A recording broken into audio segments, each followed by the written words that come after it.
বলিউডের mister perfectionist Aamir Khan, যিনি সাধারণত স্ক্রিপ্ট বাছাইয়ে ভীষণ সতর্ক, তিনিই কিনা জীবনের কিছু গুরুত্বপূর্ণ সিদ্ধান্ত নিয়েছিলেন না পড়েই। সম্প্রতি এক আলাপচারিতায় তিনি স্বীকার করেছেন, অন্তত 2টি সিনেমায় তিনি অভিনয়ের সম্মতি দেন শুধুই আবেগে, আর তার পেছনে বড় কারণ ছিল বাবার প্রভাব, এমনকি ভয়ও। আমির জানান, তিনি সবসময় যুক্তি দিয়ে সিদ্ধান্ত নেন না, অনেক সময় আবেগ কাজ করে।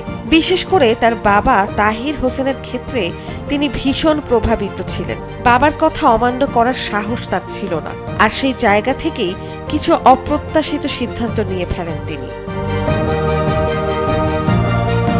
প্রথম ঘটনা আওয়াল নাম্বার সিনেমা দিয়ে। কিংবদন্তি দেব আনন্দের সঙ্গে দেখা করার আগেই তার বাবা আমিরের হয়ে সম্মতি দিয়ে দেন।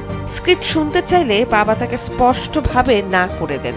বাবার কথার বিরোধিতা করতে না পেরে, গল্প না জেনেই সিনেমাটিতে রাজি হয়ে যান আমির। একই ঘটনা ঘটে তুম মেরে হো সিনেমার ক্ষেত্রেও। বাবার প্রযোজিত এই ছবির গল্প জানতে চাইলে উল্টো দীর্ঘ বক্তৃতা শুনতে হয় তাকে।